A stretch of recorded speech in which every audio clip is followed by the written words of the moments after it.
And now it's my pleasure to pass the floor to the moderator of the panel number 2, Eurasia and Belt and Road Initiative. Thank you, Dr. Ruben Lamiayang. And it's my pleasure and honor to be moderator in panel 2. The theme is Eurasia and the Belt and Road Initiative. That's a very important perspective for all of us. And we are very lucky to have 7 guests. Each of you will have 10 minutes talk. I will give you a clue when time is up.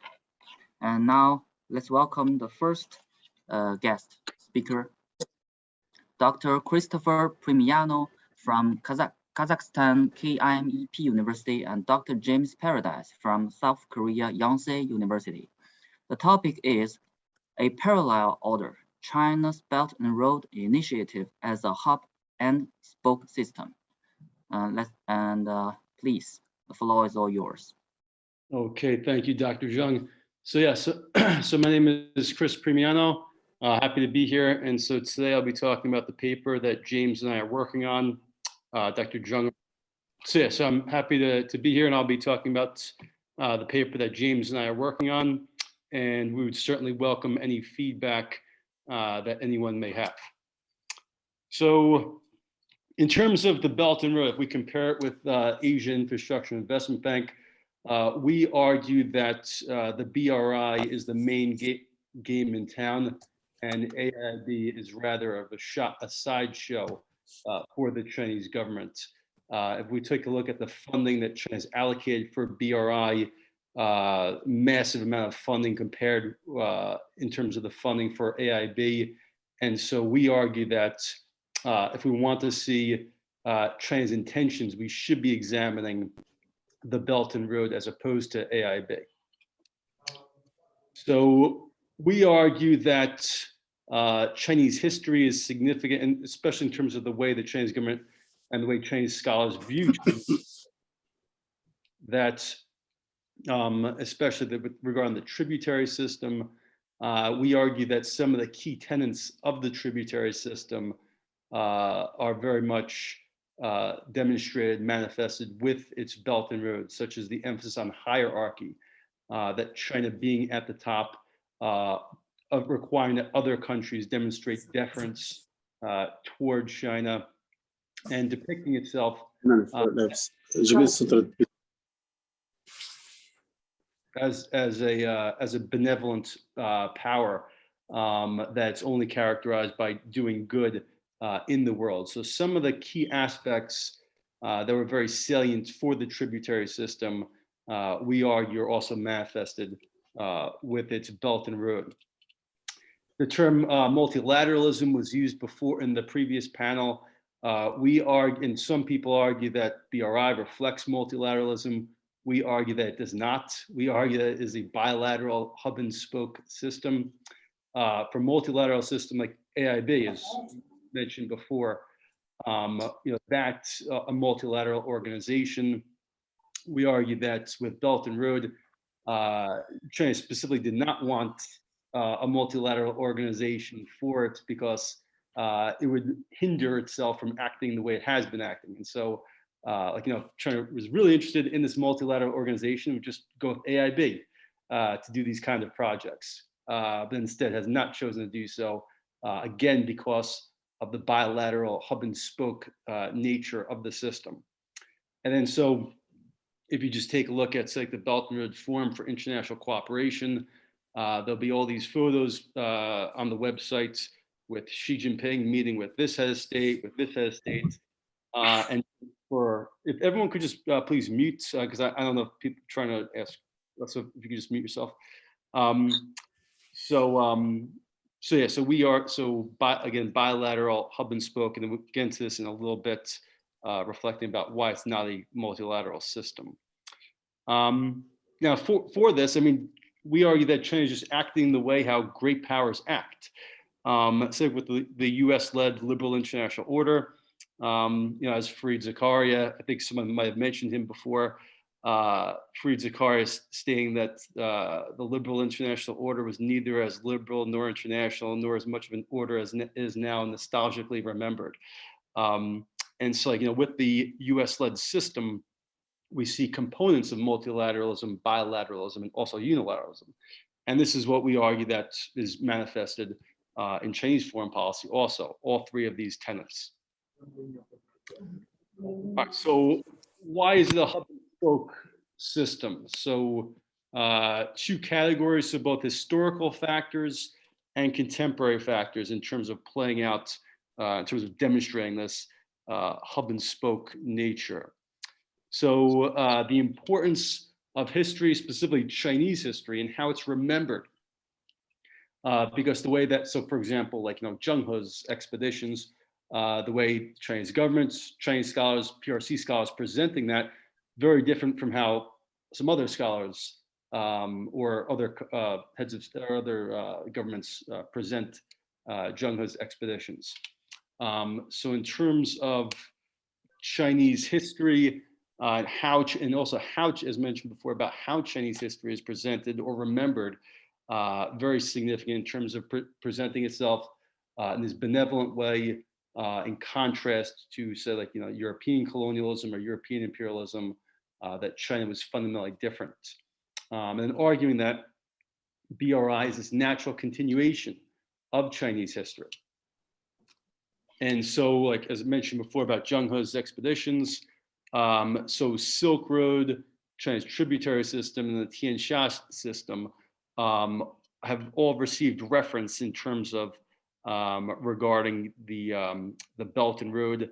And then we see this quote over here from Xi Jinping about arguing about China's role with Belt and Road, with the Silk Road, and then how China will essentially bring this back, this modern version of the Silk Road.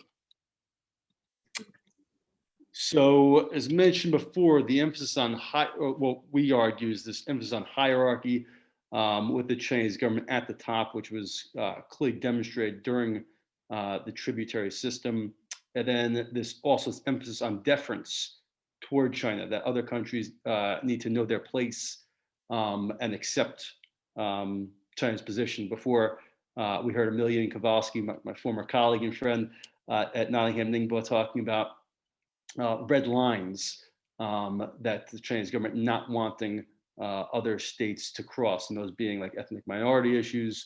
I think you mentioned Taiwan also. And so we see that this emphasis here on these other making sure that other countries do not cross those red lines.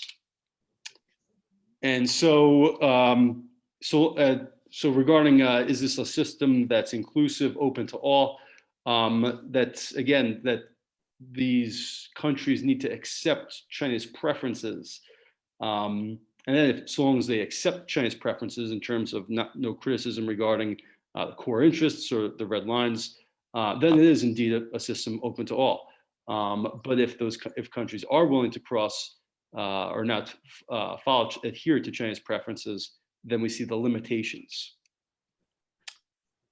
Okay, so we talked about that. So yeah, so we were talking about that, and Emilian also before had talked about that. And then you have just this quote over here from Yang Jiechi back in 2010 regarding lecturing to ASEAN government officials about China as a big country and other countries are small countries, and that's just a fact. Again, that other countries need to know their place, accepting China as the more advanced country. And then so with for the BRI's bilateral system, providing the opportunity for China to socialize other countries regarding China's preferences, specifically regarding these issues over here. That if the countries are interested in receiving loans from China, infrastructure projects, that they need to adhere to China's preferences. Okay, so yeah, so before I touched on that about depicting itself as this benevolent power, and we see that like the way that how BRI is characterized now as this win-win situation, inclusive, open to all, and that China is just about assisting other countries in terms of meeting their development goals. So and yeah, I touched on that before about using restraint in terms of how the Chinese government framed its actions when it was very powerful, under Zheng He. Instead of conquering other countries, the Chinese government used restraint as opposed to what European powers did. And then, so this quote from Xi at Davos back in 2017 regarding his take on the Belt and Road, what it's about boosting cooperation. And so, but again, though, and this, I think I'm going to get into it soon. Yeah, so for contemporary factors. 1 minute, please. Still 1 minute, please. Okay. Okay, thank you. So maybe I'll just finish up over here. Yeah, I'll just go to these issues. Okay. So in terms of why BRC, why BRI is a hub and spoke system. So in terms of economic overcapacity, given how the domestic market in China is saturated, and then instead of creating other ghost cities or putting these with the millions of tons of excess steel, iron, cement, putting that to work abroad for a profit. And then, as mentioned before, if it were in a multilateral venue, such as the AIIB, although we see weighted voting clearly in China's favor with the AIIB, nonetheless, there would be more input from other countries. And so this is key for why the BRI as a hub and spoke system has been created. And I'd certainly welcome any feedback, and thank you for your attention. Thank you, Dr. Primiano. And let's welcome the next guest, Dr. Connor Judge from Ashoka University, Harvard-Yenching Institute, International Foundation of Education and Research, China Studies Postdoctoral Fellowship. The topic is Mongolia in China's Belt and Road Initiative, Receptivity and Connectivity. The floor is all yours. Welcome. Thank you very much for the introduction. As the organizers well know, I've given something like this paper before in 2018, and I've just been updating it as time goes on. Very happy to share some of my findings, and I can go into further details later if needed. But because the time is really short, I just want to start by outlining what's my general research agenda. I'm interested in defining the parameters of the BRI in Mongolia through using various indexes and testing indices to see if they're useful for case comparison, other cases. And then my last point is just Mongolia watching. These give me criteria to look at Mongolian politics and economics in a more meaningful way. I'm sure this has been discussed at length, or will be, what the BRI is and the corridors, but we need to be aware of this point that I quite agree with. Projects like BRI are not meticulously planned by top leaders. Rather, they are loose policy envelopes whose parameters and implementation are shaped by internal struggles for power and resources. So where does Mongolia fit in all of this? Well, in terms of how major projects are being financed in Mongolia, you've got three main actors: the Export-Import Bank of China, the China Development Bank, and the Silk Road Fund. Mongolia in and of itself is interesting because it's a democratic country in the middle of East Asia. It's landlocked, but it's somehow a-regional. And they have a multi-vector policy, which is not unusual because they are bordered by Russia and China. The population is only 3-something million, 13 billion nominal GDP, and a whopping 80% of exports go to China. More recently, that's been bumped up to 92.5% measures. If we look at how China vets Belt and Road candidates, beyond just the macroeconomic or industrial indicators, you have these 5 pillars, right? And the Peking University Institute of Oceans Research, Development Research Center of the State Council and State Information Center took this quite seriously back in 2015 and 2016 when they compiled this report. They classified these regions and put Mongolia into the Central Asia and Mongolia region. And these are the criteria: policy, coordination, infrastructure, trade, capital, and common popular sentiment. And you can see that in the sub-indicators, you have things like the number of high-level summits, numbers of important documents signed, how widespread internet use is. And then right here at the bottom, you've got something like our country, so China's netizens' opinions of the investment recipient country, and vice versa, the investment recipient country's netizens' opinions of China as being, factors that may influence decision making. Mongolia is considered a good candidate. In the first index, it was almost in the top candidates, the smooth candidates, but it fell behind Kazakhstan. And then when different indicators were added and different countries were added to the list, Mongolia's place went down from its previous place to number 12, but it still fell within the good candidates category. And some of the new indicators were government credibility, that is the people's trust in their government, commercial banking agreements, and Chinese language teaching institutions.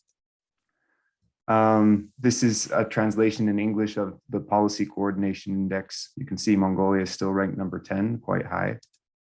Then you have other indexes like the BRI National Infrastructure Development Index, which has been compiled by these two organizations. You can again see Mongolia of 71 countries is ranked in the top 3rd, and it maintained its place in 2021 to number 14 there. This was compiled kind of out of date now, compiled in 2016 by ICBC, Standard Bank, and Oxford Economics. Mongolia is the most connected country in the world to China. And why is that?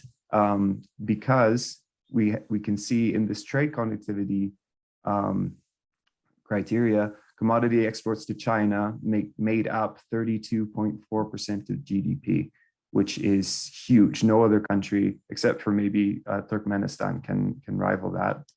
And then some of the others, Mongolia has the most numbers of visitors to China as a proportion of total outbound tourists, 48%, and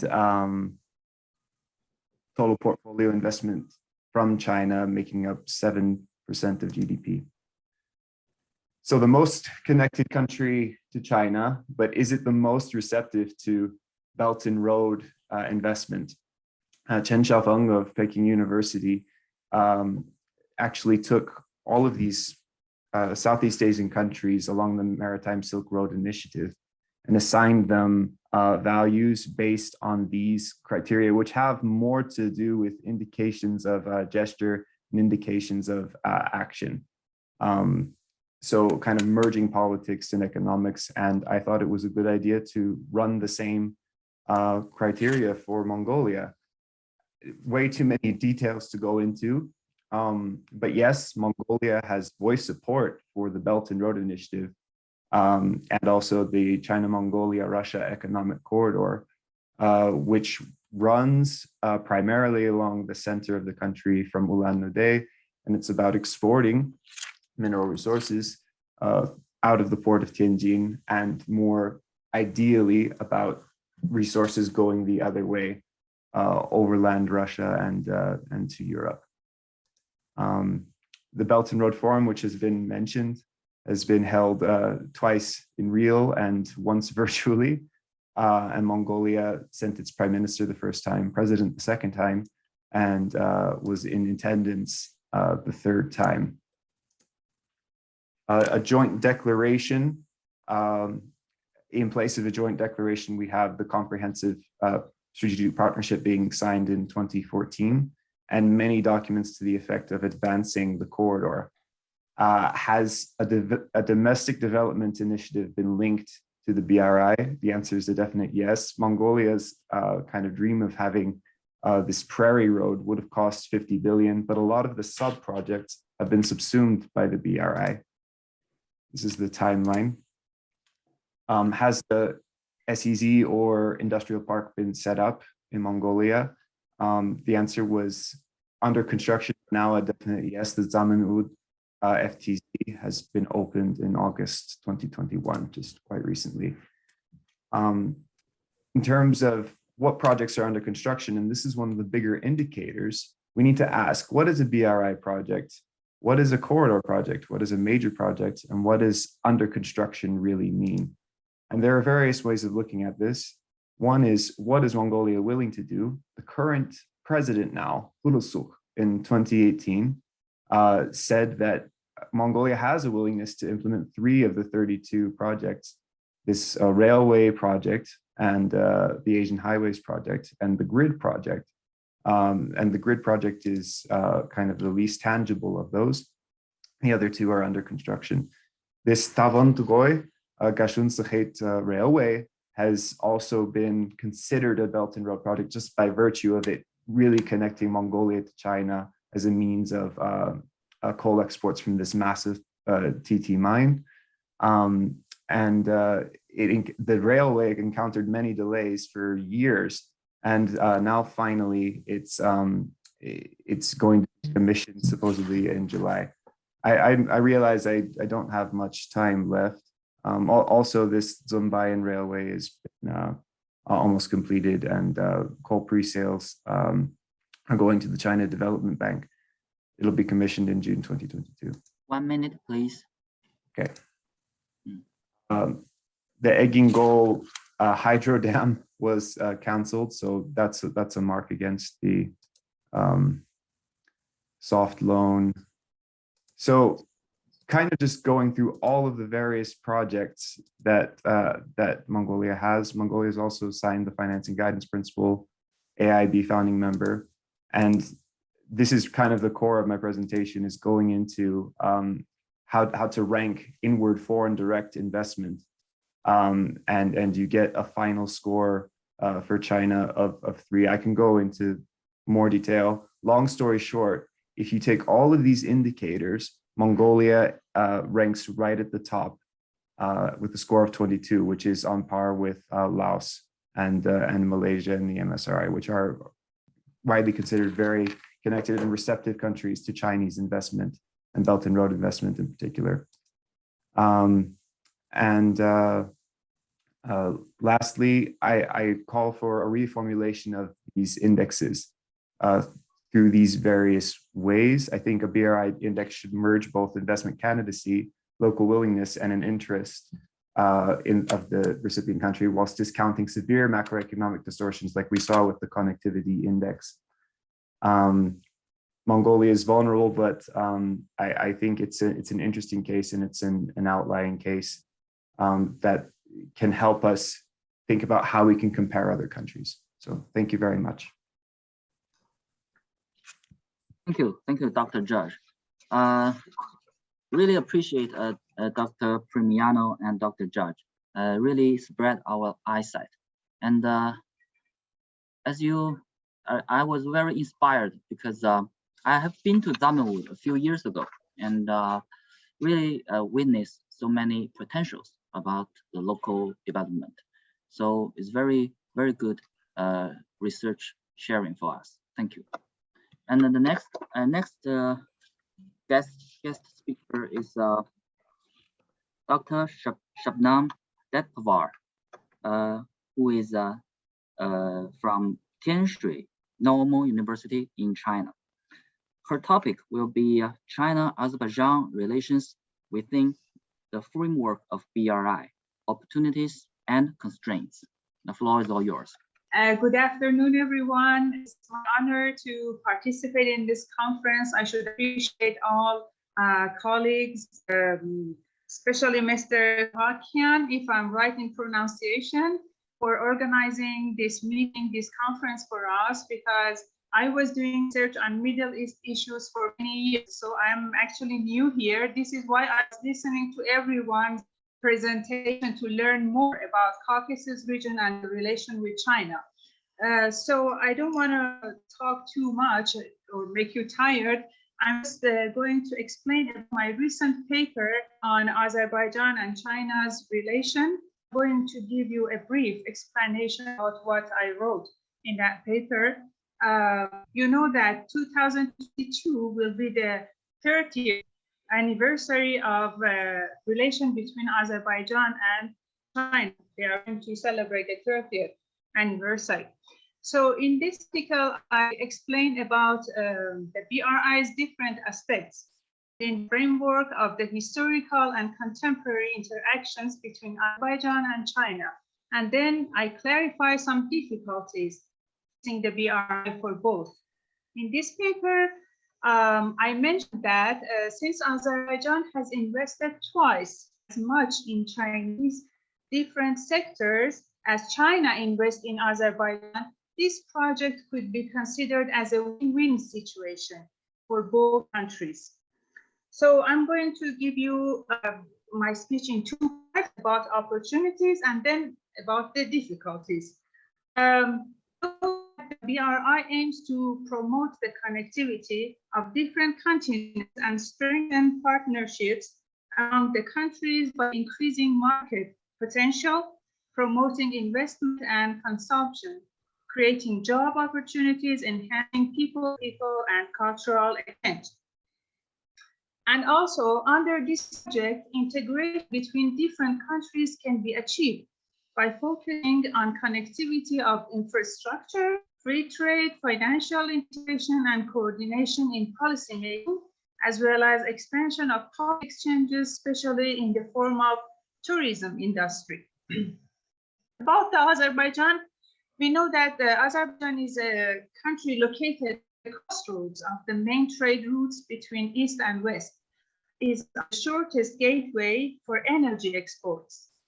China's investment in Azerbaijan includes both the energy sector, an important part of which is the Caspian Sea oil and gas resources, and non-oil sectors. Also, energy supply has been a major concern of Chinese companies. In my paper, I explained about the transport corridors.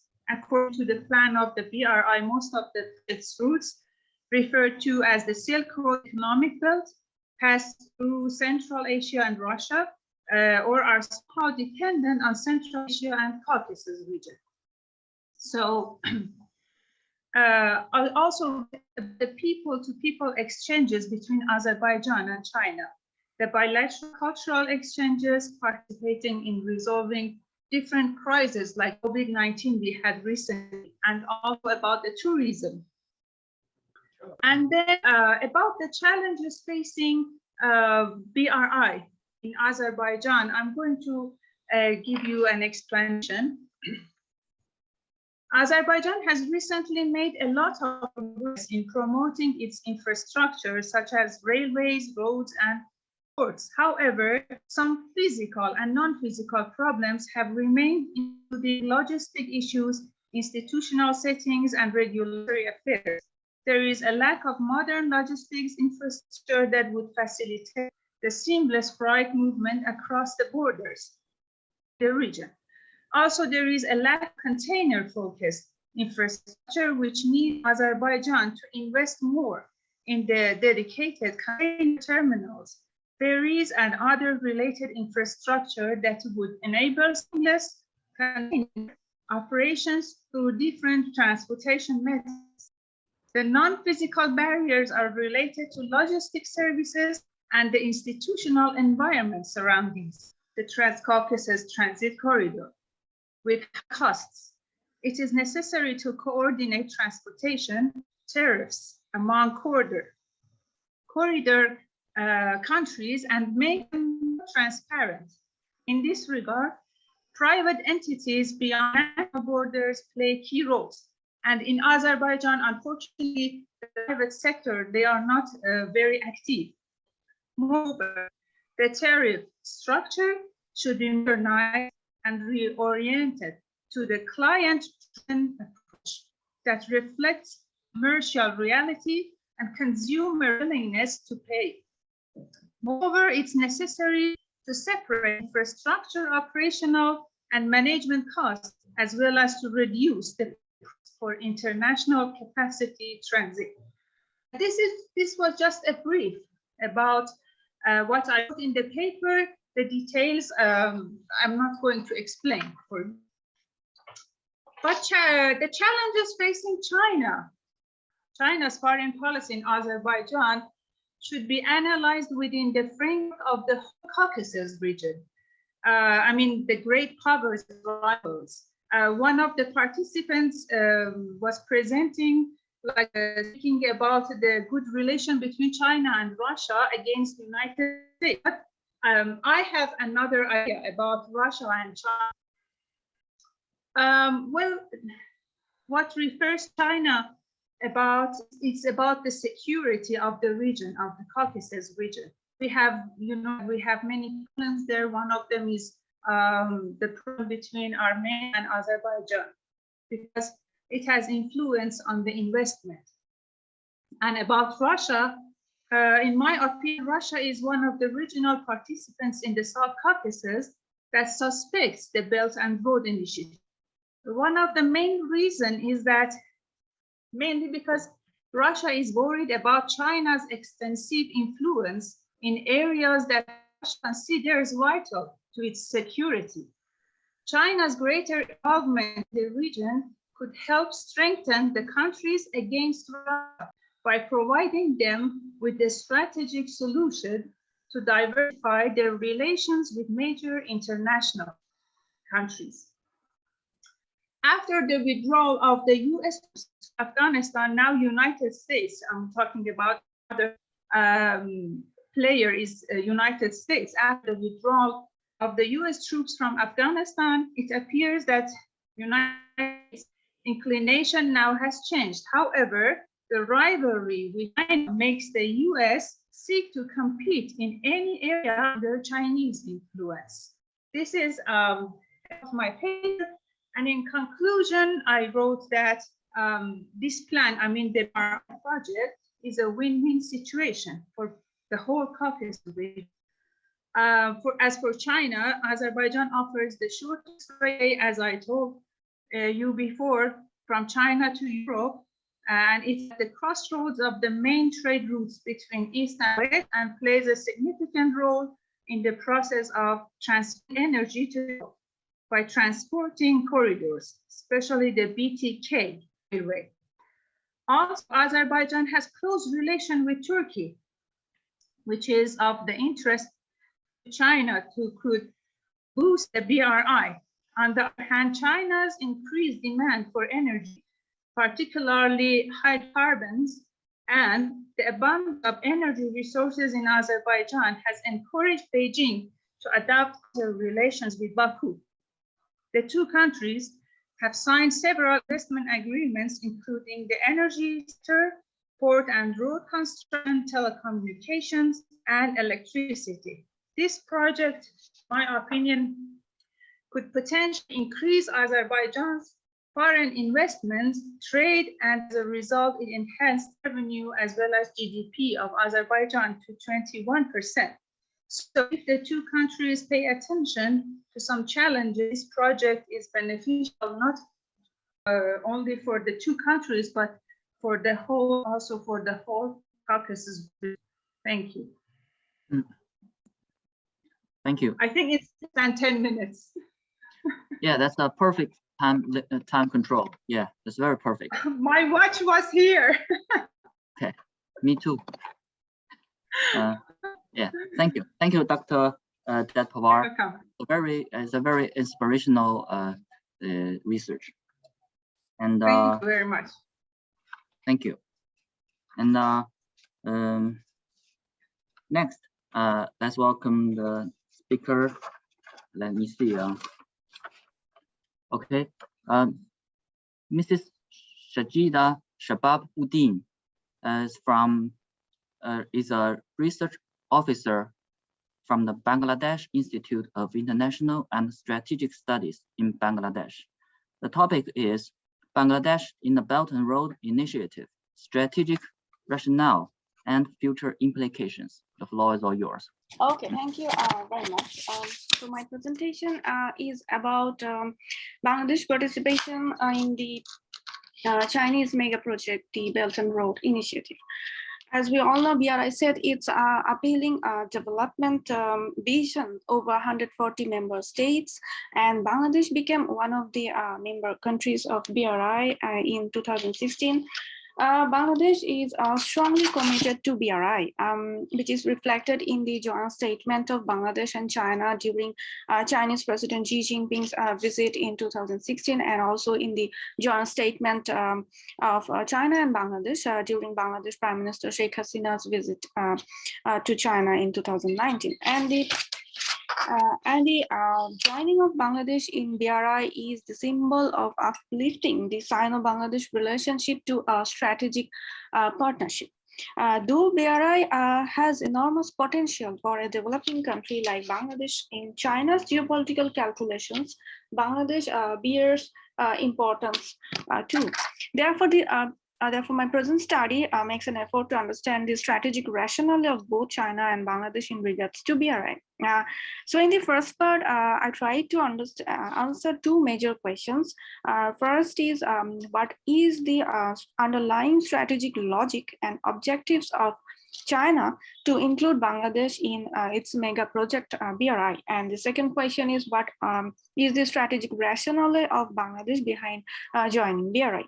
So in searching my answer of the first question, what I have found, there are some important issues. First, China's growing engagement with the South Asian countries is very much visible. China's influence is on the rise across South Asia.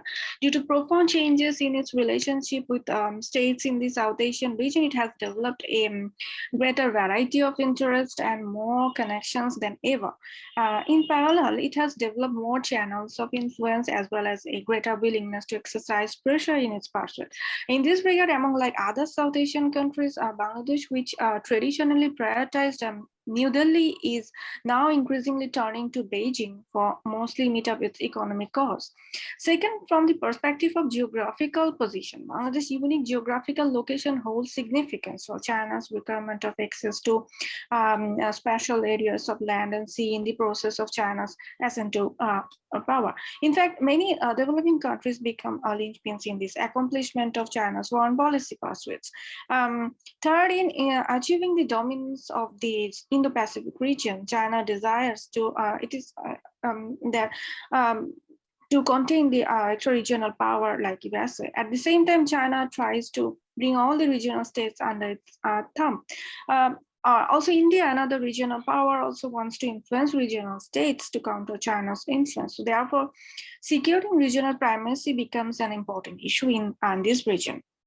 Fourth is Bangladesh is the country that lies on the Bay of Bengal, a northern part of the Indian Ocean, you know, that holds importance and is attractive to China's Mahanian model of naval strategy in the Indian Ocean.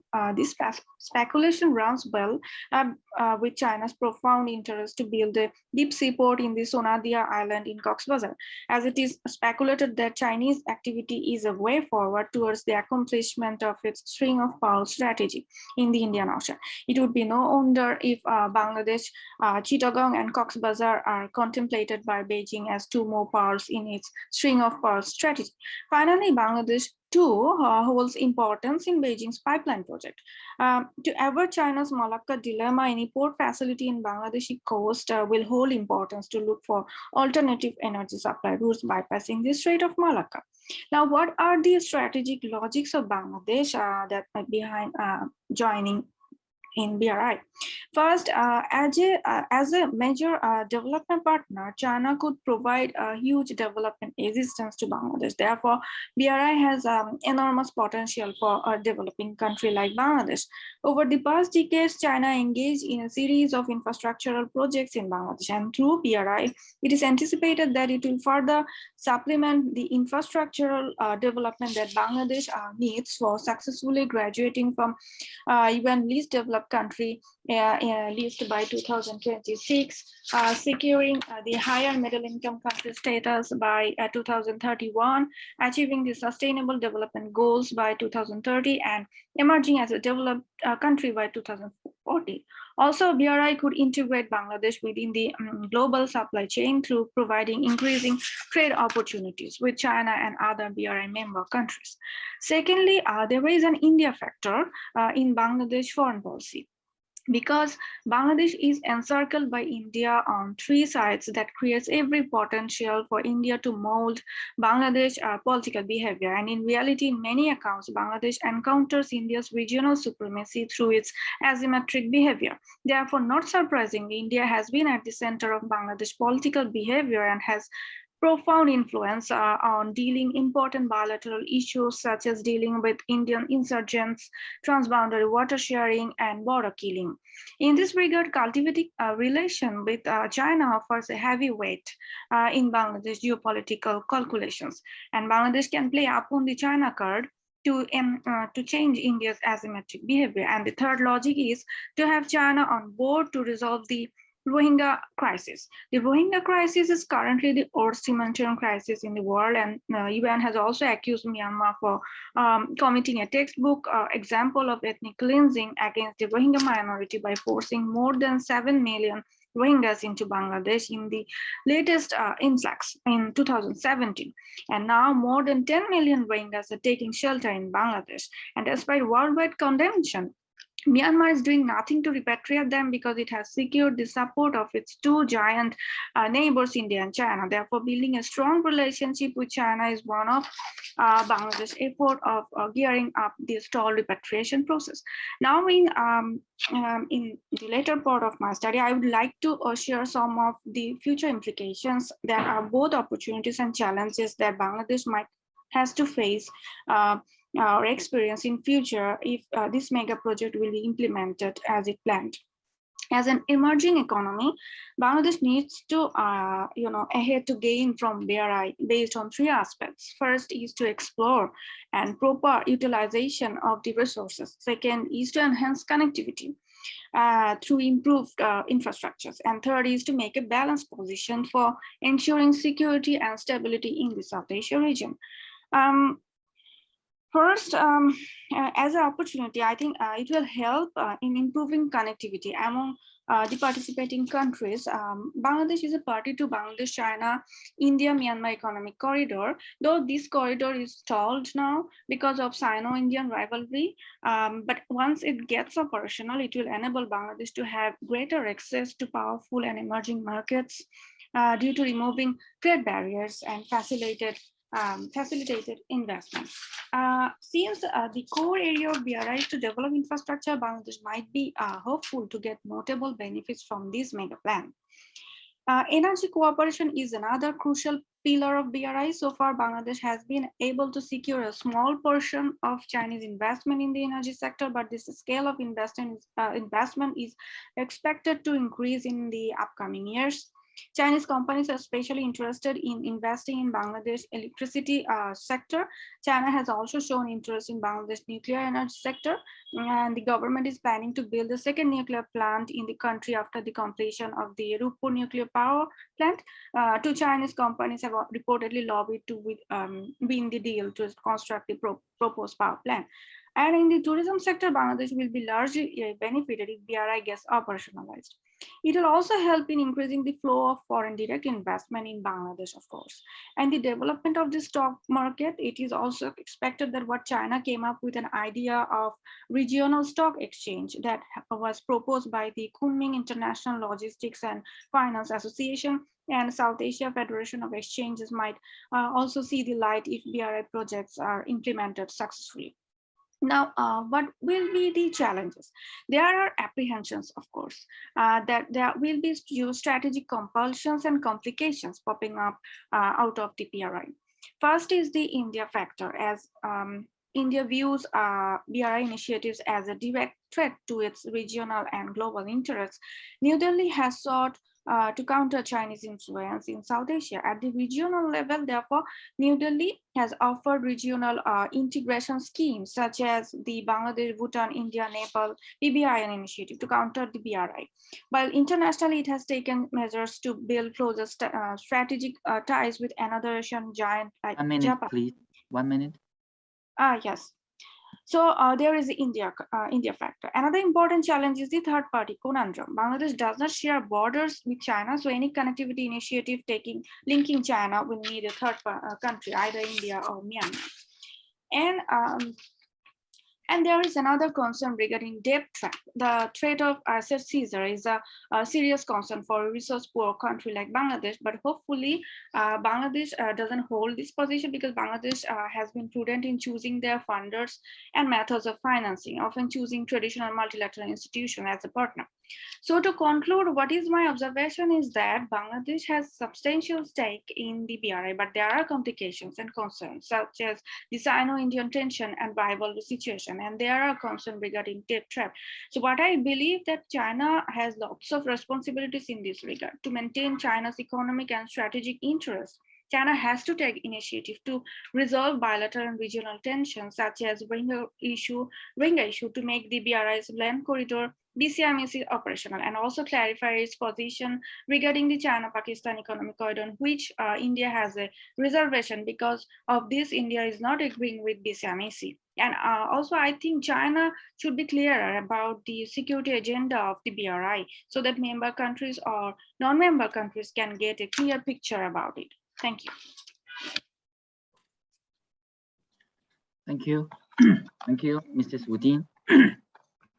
And yeah, I'm very impressive about your speech, because we all know that Bangladesh has more than 1 billion population, and that's a very rich, good human resources, probably have very good potentials.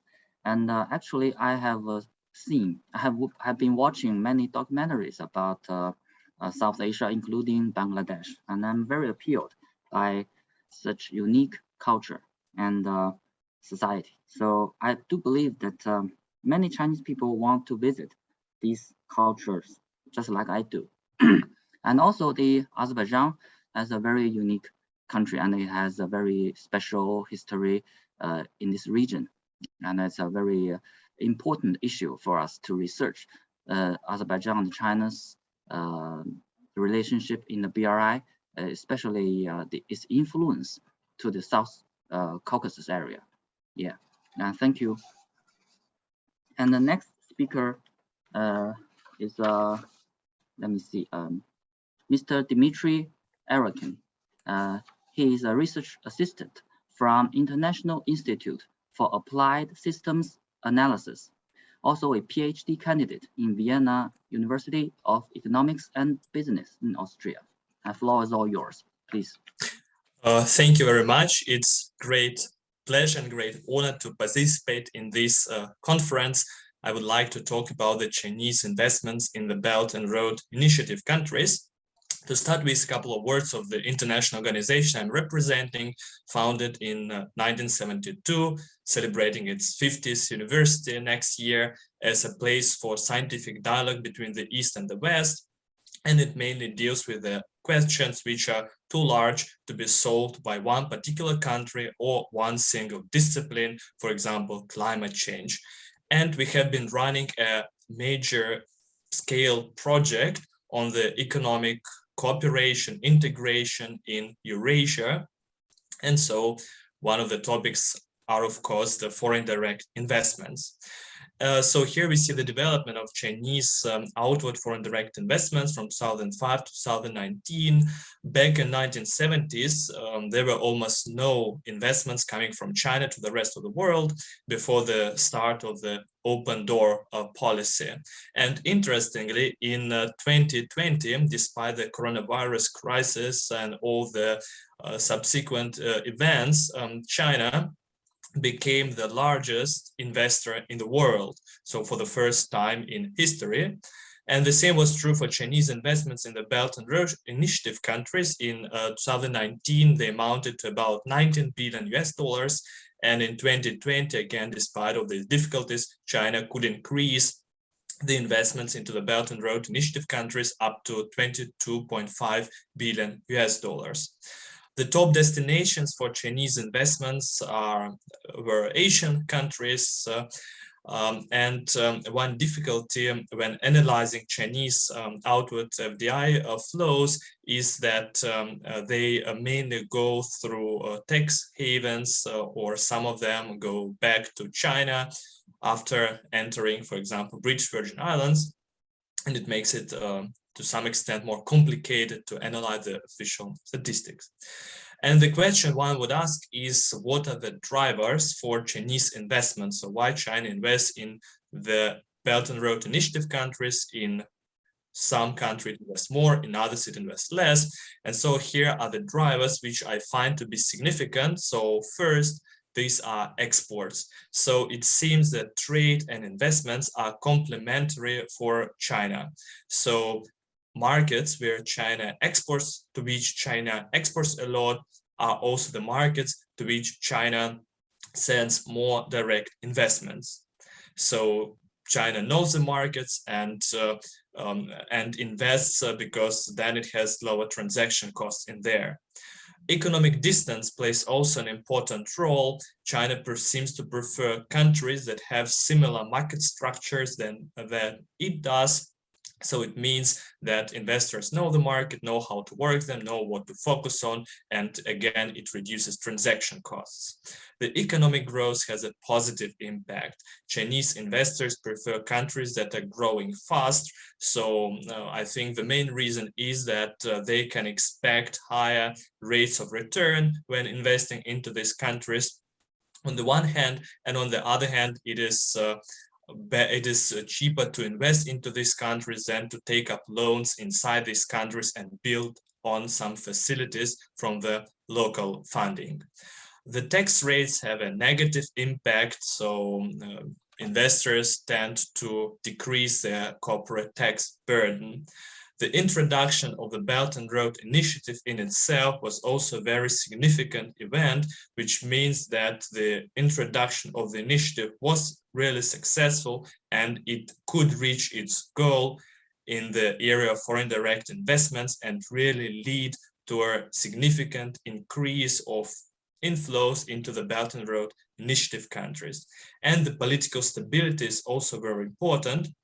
And it is quite a broad term, which includes many aspects, but the mains are the stability and peace. And clearly, when investing, these are the things that predominantly interest the investors. Here are two surveys, and when asked for the factors, for the drivers, which are the most important when making decisions on where to invest, investors have ranked political stability number one, and only then follow different economic variables. And these findings, the drivers that are significant, they can be used to give policy advice to the countries which are interested in attracting more Chinese foreign direct investments. And there are variables which can actually be easily or more or less easily changed politically. For example, the tax rate. So the results show that lower tax rates could increase the FDI inflows. So it could be one of the policy advices to do it, or measures aimed at the improvement of political stability. And if we think of best practices, and here are different possibilities of how to do it, so we could take the average in the Belt and Road Initiative sample as the best policy. and then ask ourselves how much the investments would increase if the countries would reach at least the average. And here we see, for example, if we look at Afghanistan, which has a low level of political stability, and the results show that if it could increase its level of political stability at least up to the average in the Belt and Road Initiative sample, then the Chinese investments into the country would double. Or here, as we are virtually in Armenia, so it seems to have a higher corporate tax rate than the average among the Belt and Road Initiative countries, and if it would decrease its corporate average tax rate up to the average in the Belt and Road Initiative sample, then it could attract 6% more of foreign direct investments. So together with also other measures, the following policy recommendations could be given to the countries if they're interested in becoming more attractive for Chinese investors. So first, as we have seen, it's measures aimed at the improvement of the political stability inside the country, measures aimed at or the decrease of the corporate tax rates to increase potential profits for the investors. Then the significance of exports implies that promoting trade with China will also lead to the attraction of more Chinese investments. And investments, why are they so important? Because they will lead to labor, they will lead to additional demand, to additional infrastructure, and so on. These are measures aimed at the support of economic growth. And here it's also important to understand that these are not only measures that will lead to an attraction of more Chinese foreign direct investments, but these are very good policy measures that will also have different spillover, positive spillover effects on other areas of the economy, and will not only lead to an increase of investments, but also to many other positive aspects. So thank you. I wanted to briefly outline the research without going too much into the details, into the regressions, and to give some policy recommendations. And the picture, it is actually the so-called Luxembourg Schloss, the castle, where the International Institute for Applied System Analysis is located. And once you're in Austria, you are welcome to visit us. Thank you very much. Thank you, Mr. Arakin. It's a very beautiful castle, and I think that many of us will be eager to visit Austria one day. And your research is very helpful to deepen the BRI research, both for both the Chinese scholars and international academia. Thank you. And then we'll move to the next guest speaker, Mr. Asantha Sanavaratna, who is a senior lecturer from Sir John Kotalawala University, Sri Lanka. The topic is China's 21st century maritime Silk Road and Sri Lanka, a geopolitical perspective. The floor is all yours, please. Yeah, thank you, Chair. I hope you can hear me. Yeah, I hear you. Actually, I would like to thank Dr. Meha and the organizing committee at the Russian Armenian University in Armenia for inviting me for this important conference. So my topic is China's 21st century maritime Silk Route and Sri Lanka, a geopolitical perspective. The introduction, we have to talk about the maritime Silk Route in relevant to the strategic location of Sri Lanka in the Indian Ocean. It's a strategically located country in the Indian Ocean. It's on the international shipping route that connect east and the west in the Indian Ocean. Sri Lanka has become a very important partner to the China's Belt and Road Initiative And most importantly, it's Maritime Silk Road Initiative. Actually, Sri Lanka is connected to the maritime version of the Belt and Road Initiative. And also recently in the 21st century, the United States, along with its allies, India, Japan and Australia particularly, have started this Indo-Pacific strategy, and they are increasing their influence in the Indian Ocean region and also in Sri Lanka.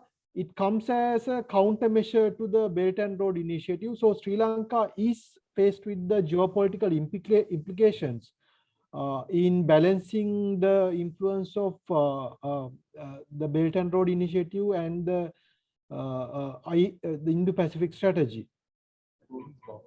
Then the location of Sri Lanka, as I told you, it's in a very strategically important location in the Indian Ocean region. It's right in the middle of the the international shipping route that connects east with the west, the most busiest sea routes in the world. So it has a very strategic importance, especially in the 21st century, where trade is rising in the Indian Ocean region. Now, the Maritime Silk Road Initiative and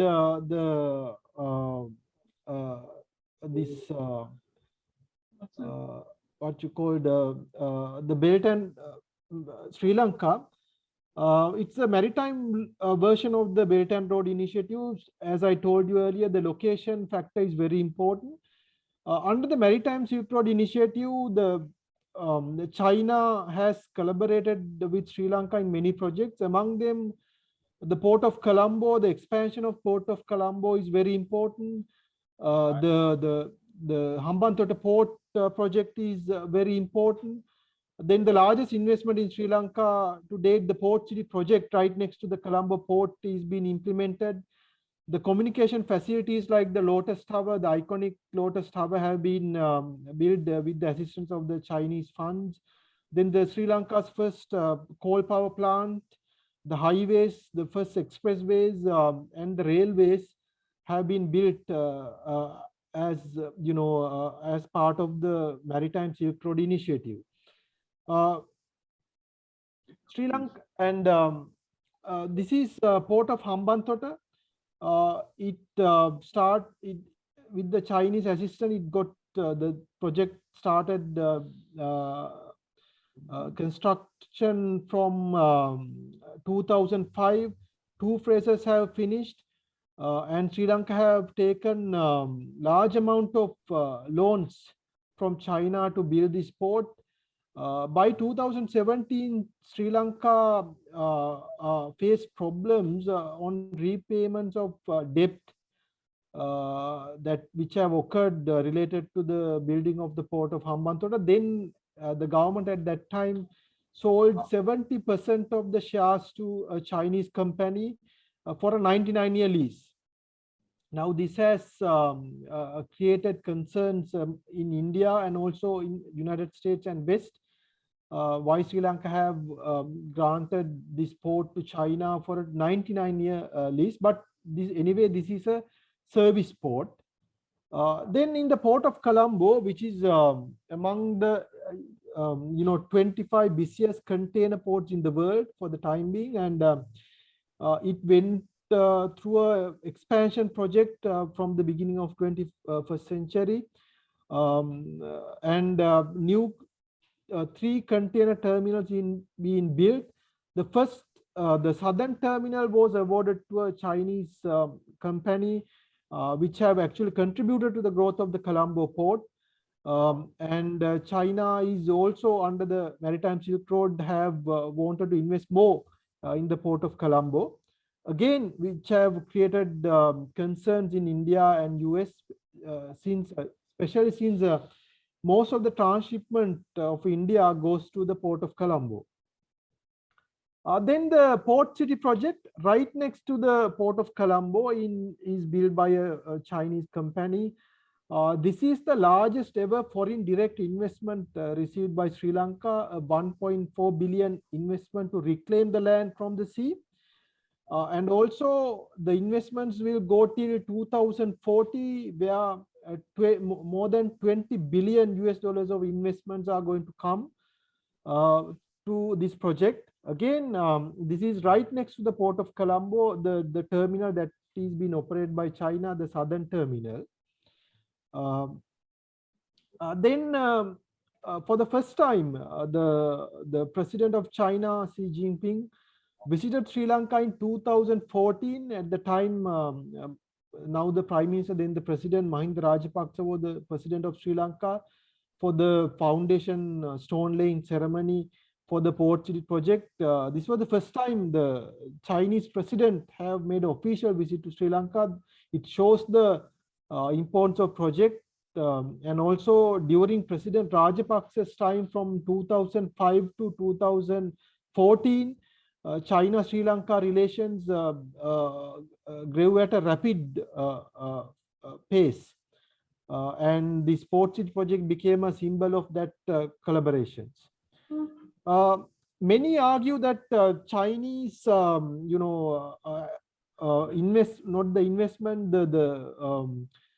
Sri Lanka have taken so much of loans from China to build roads, communication, the facilities, maritime infrastructure, and China has contributed to the rise of external debt of Sri Lanka, which now have become a problem at this moment. But anyway, the statistics show, the government statistics show that China is not the major, hold of external debt of Sri Lanka. It is Japan. As a country, Japan is a bit less than China, but if you take the Asian Development Bank, where Japan holds the majority shares, most of our external debt is owned by Japan as a country. Others, I mean, the 47% are market borrowings, but still Japan, then China. The debt, external debt have anyway rised for some time now.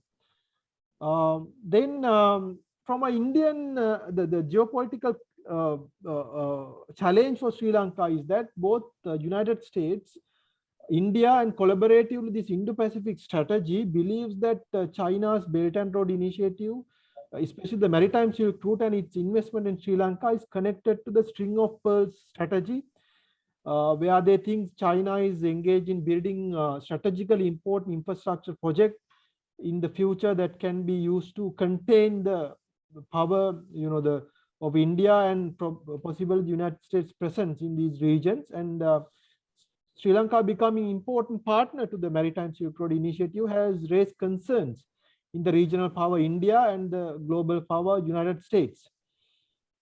So that, but from a Chinese perspective, these developments and also the Sri Lanka's development is online with the China's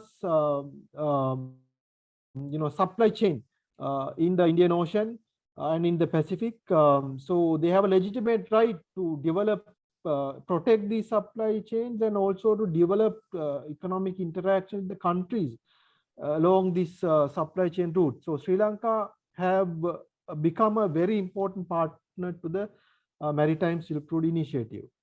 Then the IPS and Sri Lanka, the Indo-Pacific strategy, India's interest in strategic infrastructure projects in Sri Lanka have grown in recent times, especially to the counter Chinese influence. 1 minute, Sorry? please. Yeah, 1 sure. minute, please. Sure, thanks. Then India is also collaborating with Japan, and also US have come forward with their own proposals. Now, Japan and India wanted to develop the eastern terminal in the Colombo port, but it had to be abandoned due to the pressure from the trade unions. But and also United States forwarded the Millennium Cooperation Challenge, where they wanted to build a corridor connecting Colombo and Trincomalee, a $480 million grant, but it was turned down by the Sri Lankan government. But again, United States recently won the tender to supply gas to power plants in Sri Lanka.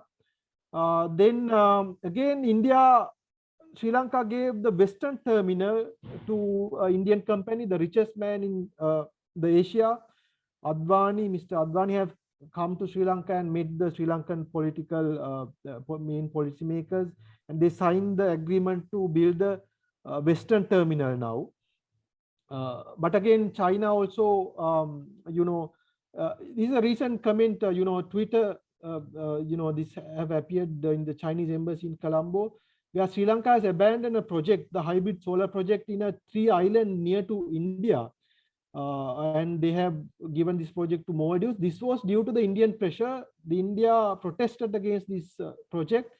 They don't want the Chinese companies building power, the hybrid solar power plant to 3 islands near to India. But at the same time, very recently it was heard that the eastern terminal, along with the Sri Lankan company, has been given to a Chinese company who's already operating the south terminal. So again, China has won another tender to build the eastern terminal. And finally, as a conclusion, we have to understand the strategic importance and our location of Sri Lanka in the Indian Ocean. We have to maintain economic relations with China and avoid strategic initiative antagonizing the strategic community in India and the West. We can use both the BRI and IPS for the economic development, and also we have to maintain no enemies, only friends foreign policy to achieve benefits and avoid geopolitical challenges in the 21st century. Okay, thank you. I'm ready to answer any questions. Thank you. Okay, dear colleagues, as you see, our colleague Yonsei is having some technical problems, but it is normal, it is internet technology, so everything is happening. So if we have any comments or questions to our speakers, please, from Zoom, from audience, from speakers, if you have something to say to each other. Yonsei, are you here already? If not, I want to thank you once again for your very important reports and research, and hopefully we will have your chapters for the upcoming book projects as well.